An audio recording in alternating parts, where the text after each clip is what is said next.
حضرت محمد صلی اللہ علیہ وسلم کا آخری خطبہ، خطبہ وداع اردو میں مکمل خطبہ۔ اس خطبے کی اہمیت، مختصر تشریح۔ لوگو، میری بات غور سے سنو۔ مجھے معلوم نہیں کہ اس سال کے بعد میں تمہارے درمیان دوبارہ حاضر ہو سکوں گا یا نہیں، اس لیے جو کچھ میں کہہ رہا ہوں اسے بہت توجہ سے سنو اور ان لوگوں تک پہنچا دو جو آج یہاں موجود نہیں ہیں۔ لوگو، جس طرح تم اس مہینے ذوالحجہ، اس دن 9 ذوالحجہ اور اس شہر مکہ کو مقدس سمجھتے ہو، اسی طرح ہر مسلمان کی جان اور مال کو بھی مقدس اور امانت سمجھو۔ جو چیزیں تمہارے پاس امانت ہے انہیں ان کے اصل مالکان کو واپس لوٹا دو۔ کسی کو نقصان نہ پہنچاؤ تاکہ کوئی تمہیں نقصان نہ پہنچائے۔ یاد رکھو کہ ایک دن تمہیں اپنے رب سے ملنا ہے اور وہ تمہارے اعمال کا حساب لے گا۔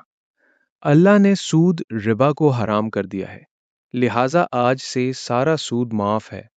تمہاری اصل سرمایہ تمہارا ہے، نہ تم کسی پر ظلم کرو گے اور نہ کوئی تم پر ظلم کرے گا۔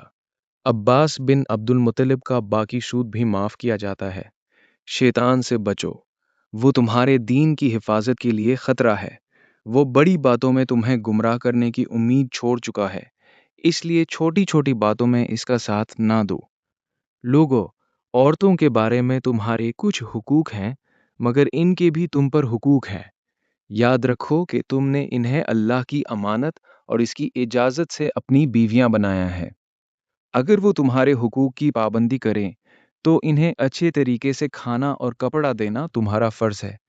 اپنی عورتوں کے ساتھ اچھا سلوک کرو کیونکہ وہ تمہاری زندگی کی ساتھی اور مددگار ہے۔ لوگو، اللہ کی عبادت کرو، 5 وقت کی نماز پڑھو، رمضان کے روزے رکھو، زکوٰۃ دو اور اگر استطاعت ہو تو حج کرو۔ سارے انسان حضرت آدم اور حوا کی اولاد ہے، نہ کوئی عرب غیر عرب پر بہتر ہے، نہ غیر عرب عرب پر، نہ سفید کالا پر، نہ کالا سفید پر۔ برتری صرف تقوی اور نیک عمل سے ہے۔ ہر مسلمان دوسرے مسلمان کا بھائی ہے۔ مسلمان ایک بھائی چارے کا گروہ ہیں۔ کسی مسلمان کا مال اس کے بھائی کے لیے بغیر خوشی کے حلال نہیں، لہٰذا اپنے آپ پر ظلم نہ کرو۔ یاد رکھو، ایک دن تم اللہ کے سامنے کھڑے ہوگے اور اپنے اعمال کا جواب دو گے، اس لیے میرے جانے کے بعد سیدھے راستے سے نہ بھٹکنا۔ لوگو، میرے بعد کوئی نیا نبی یا رسول نہیں آئے گا اور نہ کوئی نیا دین آئے گا۔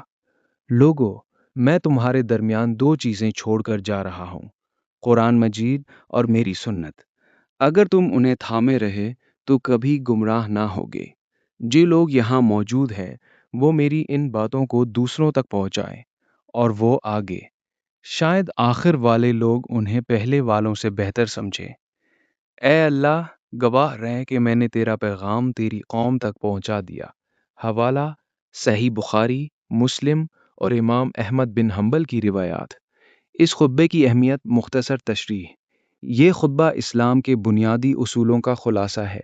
برابری اور بھائی چارہ، سب انسان برابر، صرف تقوی سے فضیلت، عورتوں کے حقوق، ان کے ساتھ احترام اور اچھا برتاؤ، معاشی انصاف، سود کا خاتمہ، عبادت، نماز، روزہ، زکوٰۃ، حج، قرآن و سنت، ہمیشہ کے لیے رہنمائی۔